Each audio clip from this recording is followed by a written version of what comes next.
All right. Well, there you have it, folks. We are nearing. Well, that's the end of the debate. We'll be back for the closing remarks. Kira, I'm I'm curious to know your thoughts here as they had this last half hour going all the way. I mean, all the way to the point where, again, the fact checking that is not being done on Kamala Harris that they do on Trump. I mean, it's incredible. Again, unsurprising. I think I'm pretty amazed that ABC is going to let this debate close, and they haven't asked one question about the assassination attempt of Donald Trump. Very which good is point. Huge news. And to Elizabeth's many points about how if this was Kamala, what would we be doing? I mean, if it was Kamala or Joe Biden that had been shot, would this debate be about anything else? They've fact checked him into oblivion, which I pointed out earlier, I think is actually working for him, but they have fact checked him into oblivion. And he was the person who had to bring up getting shot. And they didn't follow up on that. This unprecedented event.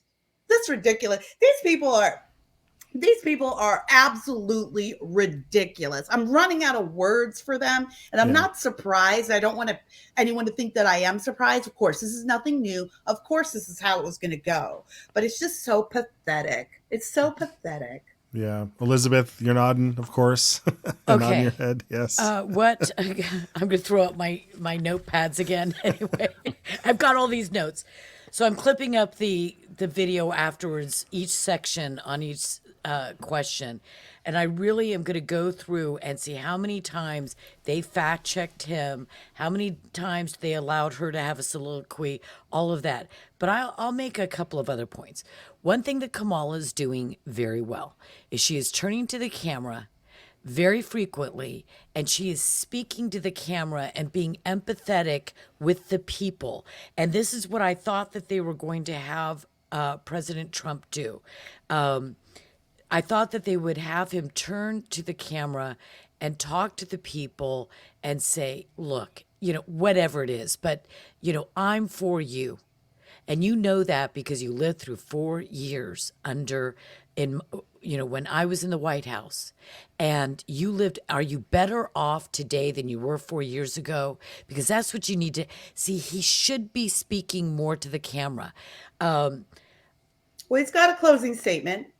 Yes, he's got a closing statement, but all I'm saying is what I'm trying to do is be critical, and not just be critical of what they are doing, but to also look realistically at how she's coming off. I find her very offensive and blah, blah, blah, blah. I could give a whole list of that. But she is speaking to the camera, and the one thing that is happening that we weren't sure was going to happen is she going to have word salads? She's not doing word salads. Is she going to do a cackle or anything like that? We didn't expect that, but she hasn't done the cackle, and she has held her own. Now, much of that's been lying and false accusations. I mean, those are the worst things. But if you lie well, the moderators are not giving. I think she got the questions in advance. She lies continually, but she is holding her own in her answers. She's just not falling apart. That's all that is. She's just not falling apart. And you'll notice that's why I think the plan here is to give Trump as much time to talk as possible, because then she doesn't have to talk. He's taking advantage of it. To your point, Elizabeth, I would like to say I think Trump is doing the right thing. I think I'm going to be in the minority when I get online tonight to talk to other conservatives about this. But I think he is doing the right thing. He doesn't need to talk to the people. He talks to the people every day when he's out in the rallies. What he's doing is giving information, because there are people who are watching this debate who will never see President Trump speak live. They will never be given the opportunity to hear him speak in a news report or in the New York Times, because they don't cover him. So he's telling them all of the stuff, all of the news that they haven't heard. So I think that's what he's doing. Now, we'll see. I think you're right. He does need to speak to people. We'll see if he can pull that out. His final statement. Well, we'll get more reaction from the panel here, including you, Brian, but we're going to go back in for these closing statements, and we'll be back shortly. Welcome back tonight. The time has come for closing statements, and Vice President Harris, we begin with you. So I think you've heard tonight two very different visions for our country. one that is focused on the future and the other that is focused on the past, and an attempt to take us backward.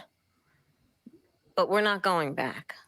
And I do believe that the American people know we all have so much more in common than what separates us. And we can chart a new way forward. And a vision of that includes having a plan, understanding the aspirations, the dreams, the hopes, the ambition of the American people, which is why I intend to create an opportunity economy, investing in small businesses, in new families, in what we can do around protecting seniors, what we can do that is about giving hardworking folks a break and bringing down the cost of living. I believe in what we can do together that is about sustaining America's standing in the world and ensuring that we have the respect that we so rightly deserve, including respecting our military and ensuring we have the most lethal fighting force in the world. I will be a president that will protect our fundamental rights and freedoms, including the right of a woman to make decisions about her own body and not have her government tell her what to do. I'll tell you, I started my career as a prosecutor. I was a DA, I was an attorney general, a United States senator, and now vice president. I've only had one client, the people. And I'll tell you, as a prosecutor, I never asked a victim or a witness, are you a Republican or a Democrat? The only thing I ever asked them, are you okay? And that's the kind of president we need right now. Someone who cares about you and is not putting themselves first.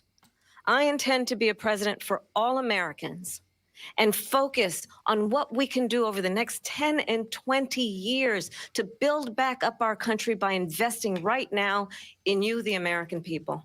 Vice President Harris, thank you. President Trump. So she just started by saying she's going to do this, she's going to do that, she's going to do all these wonderful things. Why hasn't she done it? She's been there for 3.5 years. They've had 3.5 years to fix the border. They've had 3.5 years to create jobs and all the things we talked about. Why hasn't she done it? She should leave right now, go down to that beautiful White House, go to the Capitol, get everyone together and do the things you want to do, but you haven't done it and you won't do it because you believe in things that the American people don't believe in. You believe in things like we're not going to frack. We're not going to take fossil fuel. We're not going to do things that are going to make this country strong, whether you like it or not. Germany tried that, and within 1 year, they were back to building normal energy plants. We're not ready for it. We can't sacrifice our country for the sake of bad vision. But I just ask one simple question. Why didn't she do it? We're a failing nation. We're a nation that's in serious decline. We're being laughed at all over the world. All over the world, they're laughed. I know the leaders very well. They're coming to see me. They call me. We're laughed at all over the world. They don't understand what happened to us as a nation. We're not a leader. We don't have any idea what's going on. We have wars going on in the Middle East. We have wars going on with Russia and Ukraine. We're going to end up in a third world war, and it'll be a war like no other because of nuclear weapons, the power of weaponry. I rebuilt our entire military. She gave a lot of it away to the Taliban. She gave it to Afghanistan. What these people have done to our country, and maybe toughest of all, is allowing millions of people to come into our country. Many of them are criminals, and they're destroying our country. The worst president, the worst vice president in the history of our country. President Trump, thank you. And that is our ABC News presidential debate from here in Philadelphia at the National Constitution Center. Let's get rid of these. I'm Lindsay Davis. And I'm David Muir. Thank you. First, I just have to say they were the worst moderators. I wanted to throw something at the television. I was so frustrating every time they jumped in. Yeah, the computer screen. I need to put bulletproof glass. Because I am impressed with how Kamala just made it through that. I really am. I'm very impressed. She was so mean. She was so deceitful. She was so slanderous. And it's very, very hard to overturn lies and accusations in a debate. It is terribly hard. I just imagine having to, instead of answer a question, deconstruct and falsify every lie that she had said. That's impossible. And so that's what we have to do. We have to do, and all of the people that represent President Trump, his team, has to go out and completely take down, because a liar is not somebody you want in office. But I will say this on an upside, that I think that when people go into the voting booth, they're not going to remember this debate. They're going to remember that, like me, when I went to go buy coffee the other day from Amazon and I saw how much I spent, those little stupid K-cups that you get sucked into and then you got K-cups forever. The box that I used to spend $30 on, a big box, right? And I always buy bulk, now costs $40-some. I couldn't believe it. And I thought that's my little anecdote. And I think that people are going to vote based on their lived experience. To use a no, you're left-wing right. name. They're going to do that. And also, if we can do the job of debunking the lies that she said, I think that's and important. we've been following that along, and I know you all have at home, but we definitely have some examples and some proofs to do that. Brian, I want to go to you real quick as we get these clips lined up and get some still images lined up. What kind of stood out to you tonight in terms of the performance of both Trump and Kamala? I don't think Trump was quite as good as he was in the debate with Biden, and I think Kamala was better than I think some people expected. Neither were great. I think Trump was fine. I don't think he did anything too crazy. I don't think what they actually said is going to matter. Like Elizabeth said, people are not going to remember what they said in the debate when they go to the voting booth. They're going to remember their experiences. But I think the things that will stick from the debate are facial expressions and occasional one-liners. And that's, like I said before we started, that's really what debates have become. It's just a contest to see who can get the best line out there that's going to be repeated on TikTok and Twitter and everything else for the next few weeks. And I think both candidates are going to pull that. I've been watching different reactions. Some people say Trump crushed it. Some people say that Kamala's doing well. I'm sure the single childless cat lady demographic thought that Kamala just slayed out there. You really talked to them. But then I think in the end, I don't think it's going to move the needle much. The people who were already voting for Kamala are going to keep voting for her. The people who were already voting Trump will still vote for him. There's that small group in the middle. And really, it's not even about convincing someone to vote for you. It's about turning out the people who already support you, making sure they go vote. And that's where the ground game is going to be important. Pennsylvania, Georgia, Wisconsin, Michigan. Who's more enthusiastic? And I don't know what, not sure what everyone else thinks. Who's going to come away from this debate feeling more enthusiastic to go vote for their candidate?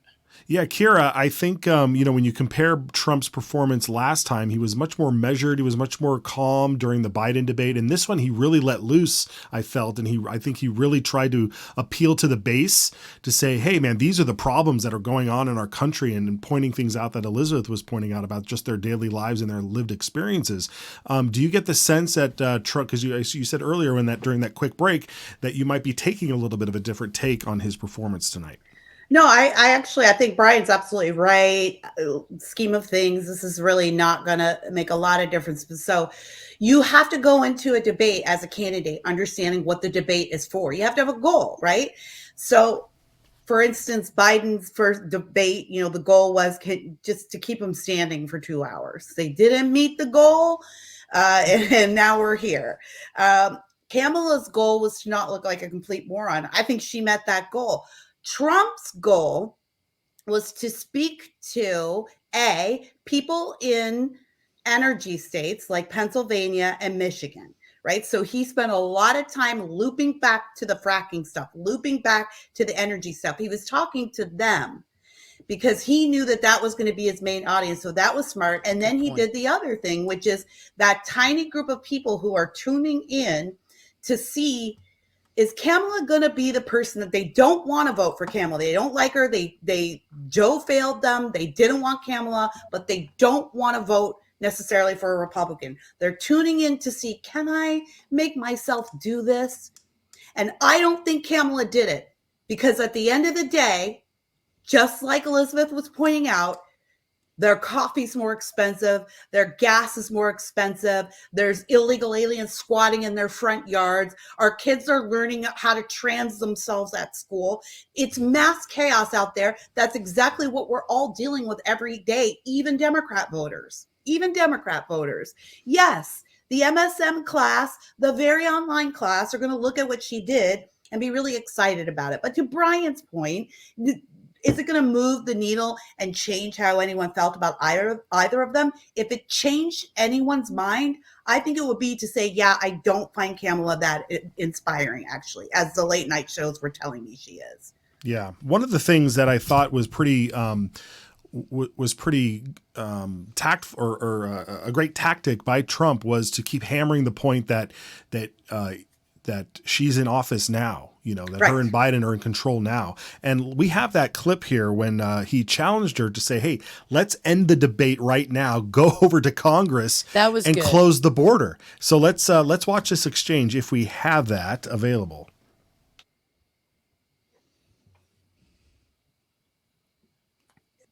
I'm going to tell you that I have traveled the world as Vice President of the United States, and world leaders are laughing at Donald Trump.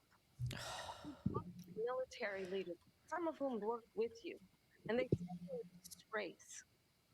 And when you then talk in this way in a presidential debate and deny what over and over again are court cases you have lost because you did in fact lose that election, it leads one to believe that perhaps. Yeah, I think this is a different clip here. We'll get that other clip in a second, but Elizabeth, don't you think that is the tactic of going after their record or of what they're doing now and saying, why don't you do these things now? Yeah, I think that's a winning argument. I thought that was very, very, very, very strong.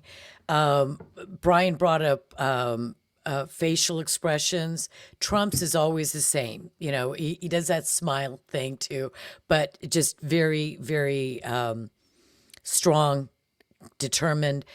She was so, she was smirking and she was sort of looking like she was pitying him and disgusted by him. She was really, really emotive in her facial expressions, and none of them were flattering to her other than her base. Her base would find that great. Yeah, she's, looking down on him and making fun of him and mocking him. I don't think that does her any good with anybody else. So, yeah. But I thought that what you just said, when he said twice, once at the end, go to Washington, D.C., go to that big, beautiful White House, go to Congress, get everybody out of bed, whatever, and do the things that you say. I think people will remember that. Yeah. I only wish let's play that. Yeah, we have it here. Why are we allowing these millions of people to come through on the southern border? How come she's not doing anything? And I'll tell you what I would do, and I would be very proud to do it. I would say we would both leave this debate right now. I'd like to see her go down to Washington, D.C. during this debate, because we're wasting a lot of time. Go down to, because she's been so bad, it's so ridiculous. Go down to Washington, D.C. and let her sign a bill to close up the border, because they have the right to do it. They don't need bills. They have the right to do it. The president of the United States, you'll get Look at her face. You'll wake him up. Americans don't want that. And you'll say, come on down to the office. Let's sign a bill. If he signs a bill that the border is closed, all he has to do is say it to the Border Patrol, who are phenomenal. If they do that, the border is closed. Mr. Those President, people are killing many people, unlike J6. Yeah, Akira, that was again, that was a great moment, and you pointed out her reactions to that. What did you read off there? Yeah, no, I don't think I think Elizabeth called it, like her fan base is going to be like, yes, queen. Yeah, we loved it. But no, I remember when Hillary Clinton was running. And I remember Rush Limbaugh got into a lot of trouble for saying this, but he was right, because he understood politics and he understands electoral politics. Selling a woman to the American public is hard. That's hard anyway, as the leader of the free world. It's been a hard sell since the beginning of elections. So it's gonna have to be a pretty impressive woman. But what Americans don't want is the same way we feel the same way with entertainment. We lean towards men. We lean towards male comedians. We have Trump, even in radio. I'm in radio, even in radio. A woman's voice, it's good for kids to listen to. It's not that great for adults to listen to. So you have to be careful not to be getting all high up in your higher register. Like, are you kidding? Did you just really say? She did that for like almost the whole debate. I'm sorry, Americans don't want that. Even the ones who say they're supporting her, it's like voting for a president with a mustache. Yeah. It's just something we are not comfortable with. We're just not going to do that. But I'll tell you You need what. full beard. You need a full beard. Did you notice? I mean, this is pretty darned obvious. I'm just stating the obvious.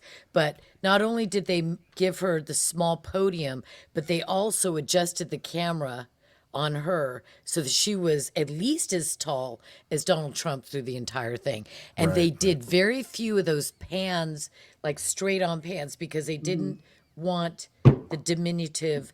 And I'm not putting, hey, there have been very strong women that are very short, and men as well.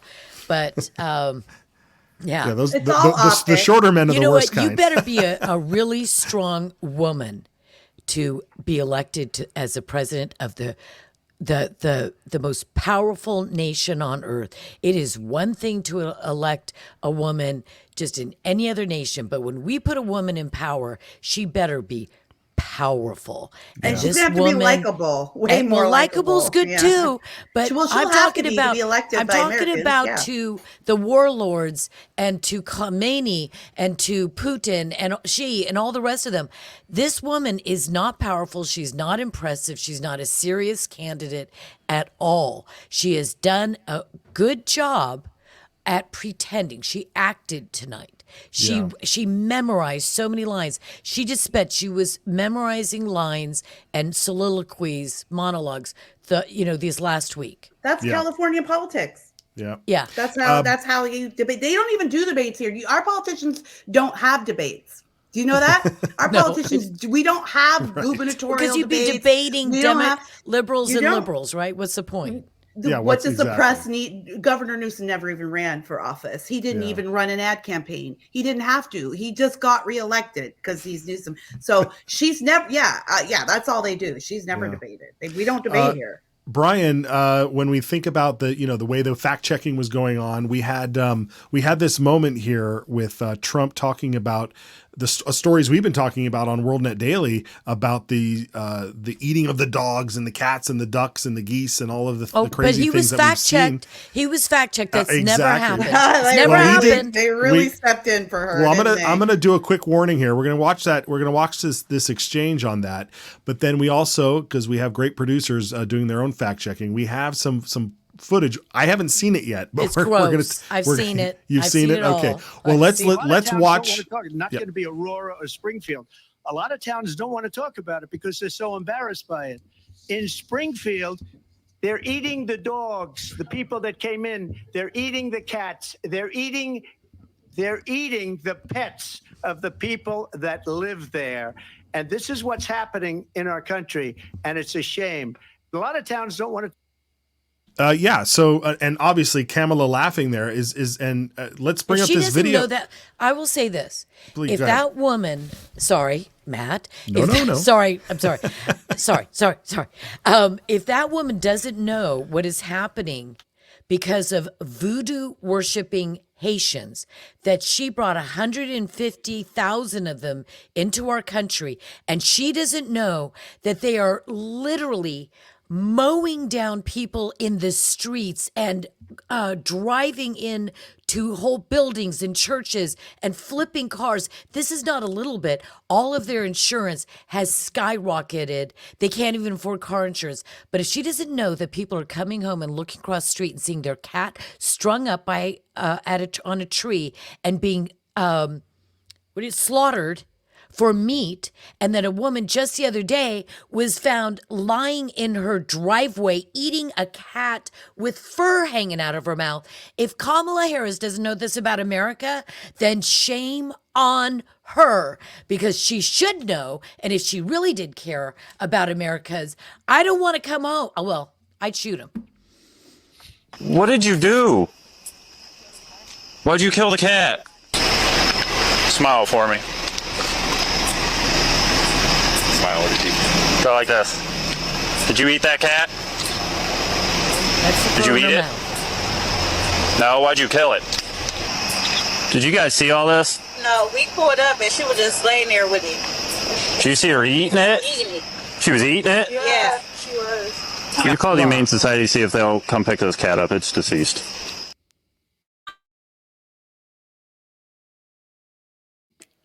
It was Wow. raw. And She was yeah, eating that- it that's- raw. She ripped the head off the cat and ate it raw, laying in the And driveway. Kamala's laughing. And And they're Kamala's laughing. laughing. Yeah, I mean They're that'll laughing be at people. yeah. If somebody's smart out there, they'll take that video that we just watched and put it next to Kamala Let's laughing. do it. Trump's gotta have people and on let it. that go Yeah. wild. Brian, go ahead. Yeah. So the two things I see here. One, they play a game. The moderators and the news media and Kamala Harris, they play this game where they say it's not really happening. It's been debunked. Well, what does debunked mean? It means disproven.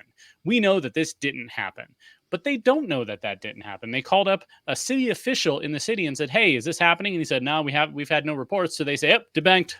And that's been the headline, and that's what the moderators A did. to government correct official Trump, said it. and that's what Kamala Harris repeated, as if that's the end of the story. Even and they even went. I think it's the New York Times was saying that people were talking without evidence that this was happening. Well, isn't the fact that citizens of the community are coming and saying this is happening, isn't that evidence?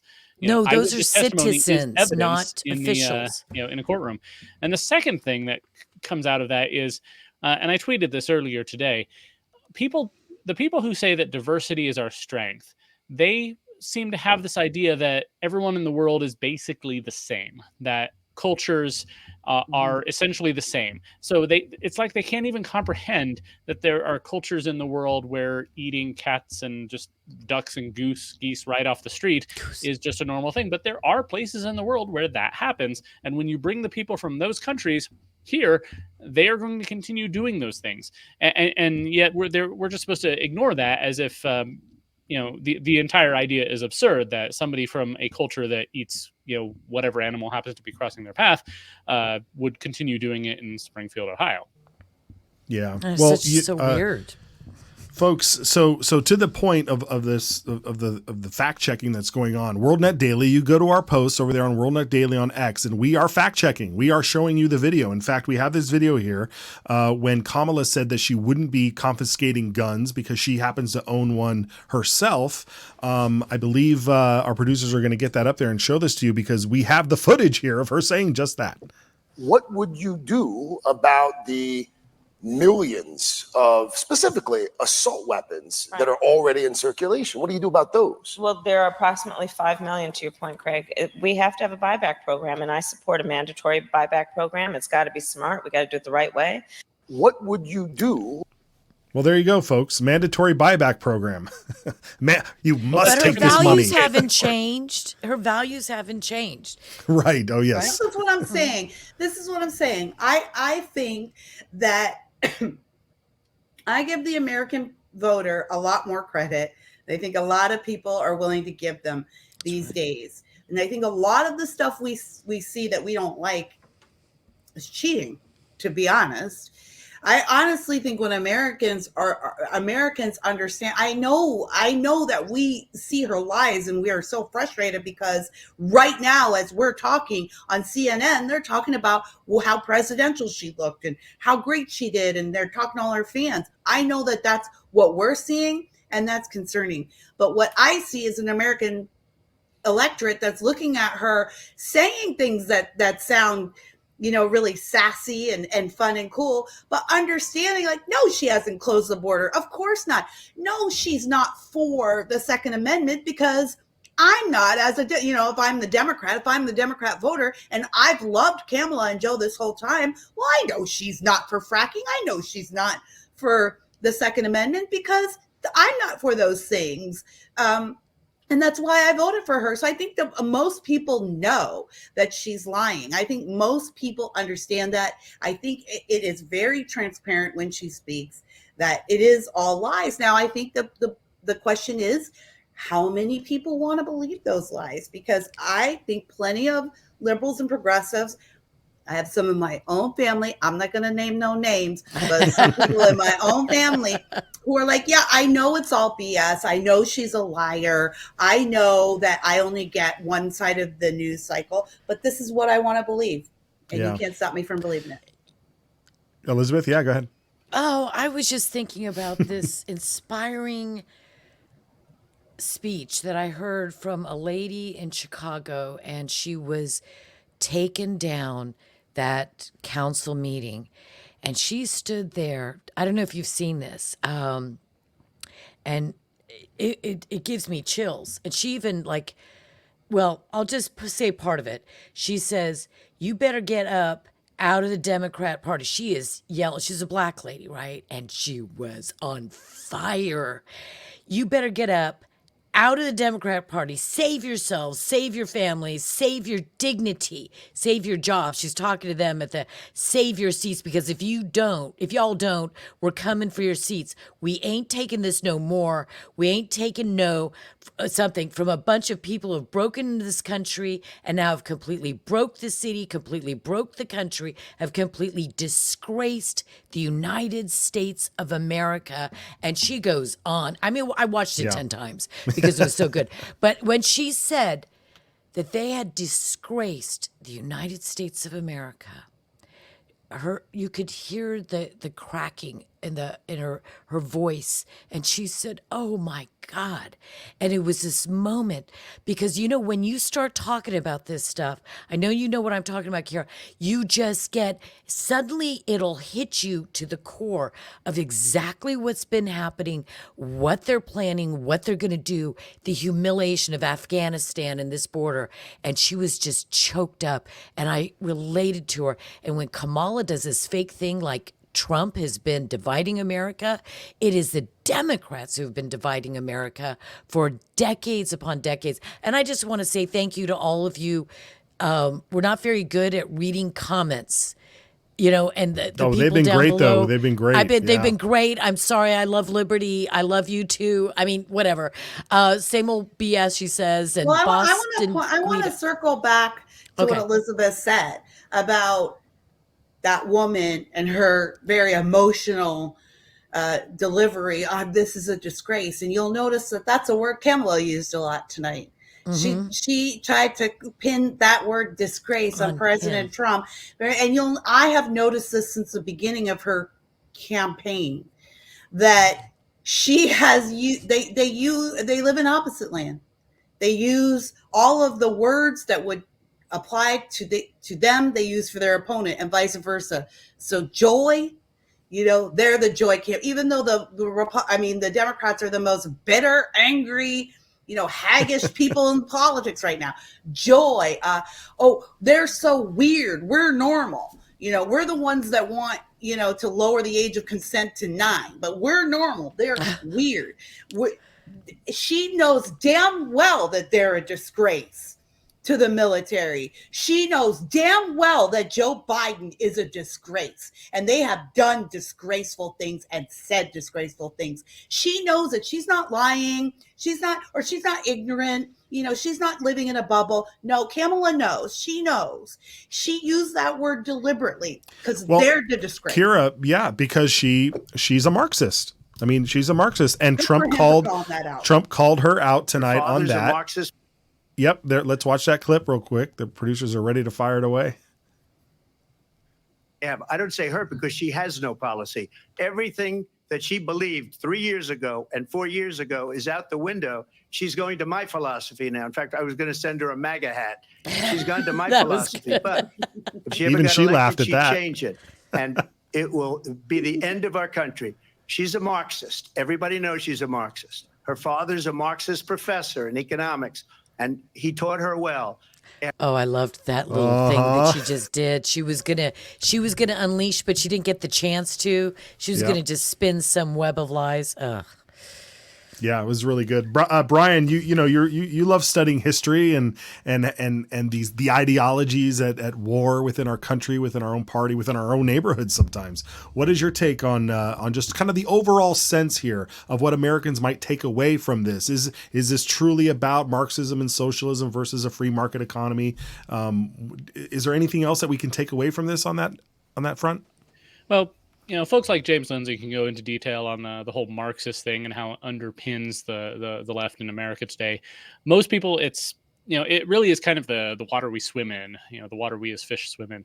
It's not necessarily a conscious thing. Even for somebody like Harris, she's come up through this world where it's just understood that, it's all about identity politics, which is cultural Marxism, dividing people between oppressed and oppressors, depending on, whatever intersectional diagram you're using. She believes that because she's a mixed race black woman, then or whatever she considers We herself, never heard her answer that question. that she's she's at one pole of that intersectional thing. But I don't think it really matters that much to regular people. It is something that is subconscious in a lot of stuff. But really, you look at her policies or lack thereof, what she wants to do, grab guns and institute price controls. Just today, she came out with rent controls. She wants to, crack down on landlords who are, overcharging their renters, which, that always works out well wherever it's been tried. It's so many things that if you actually look at history and look at where things have been tried, price controls, rent controls, gun confiscation, it never works out well for the people. It's always something that leads to tyranny and totalitarianism and a lower standard of living.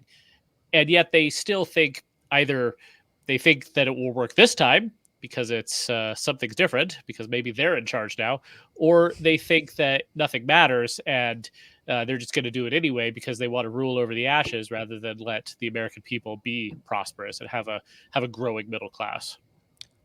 Rent controls destroy housing. Oh, absolutely. And ask Thomas Sowell that. I'm trying to get him to do an interview. We're trying to reach out to him because his analysis of rent controls is brilliant, and it only causes poverty. And by the way, Black American population always goes down because this works against the Black community.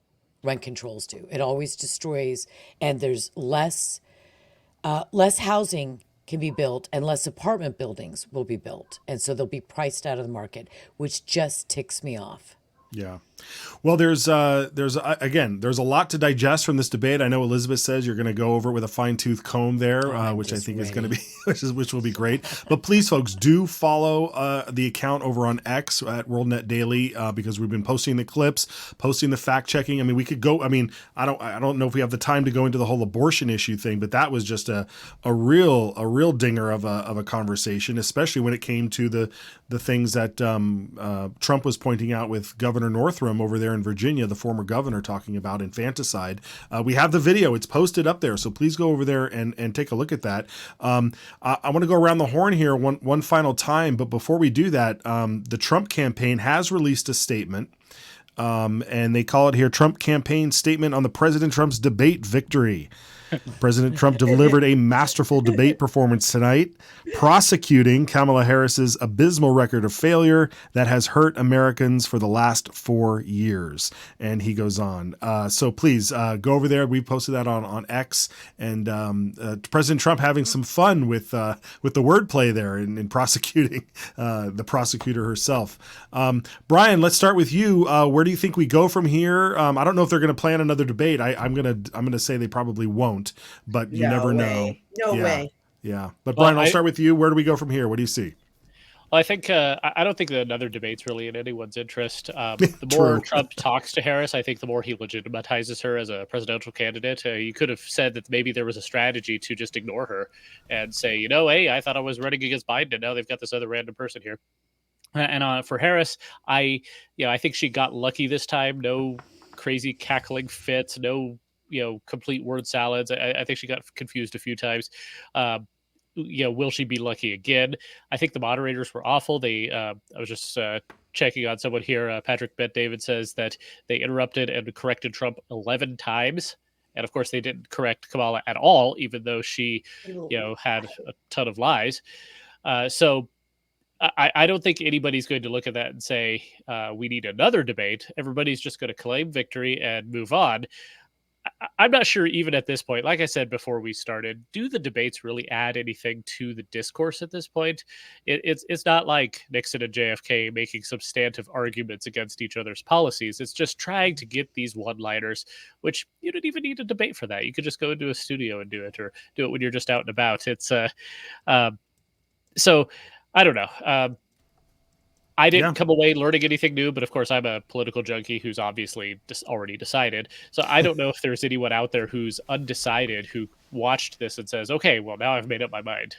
Yeah. Yeah. Kiro, how about yourself? Where do you think we go from here? What do you think? I mean, I kind of tend to agree that I don't think you guys were all nodding that I don't think there's going to be any more debates. It's useless. I don't need it. Do you need it? I don't think Trump needs it. I think Brian is absolutely right. Kamala got lucky. And so she should just, I think this is as good. I wouldn't call this lucky. Like, I wouldn't call this a great accomplishment, but it's better than the disaster could have been. So I think they just retreat and pull their sound bites out of that and work with what they have. And I think, to Brian's point, again, it does behoove the Trump camp to basically ignore her, like, don't legitimize her. I think as far as, does this move the needle? No, this was a show. This was a show for the American people. Can Kamala show up? Can Trump talk to her? We already know, gosh, it's been wall-to-wall coverage of Donald Trump for 10 years. Are we going to hear anything different from him? No. So no one's tuning in to learn anything about him. If anything, people are tuning in to learn something about Kamala because we don't know anything about her. And guess what we learned about her? Still nothing. And I do really believe that the Americans who are going to show up at the voting booth, not the ones who are very online, the people who are going to show up at the voting booth, they are listening to what Kamala says because many of them want to vote for her, but they also know they can't pay their heating bill.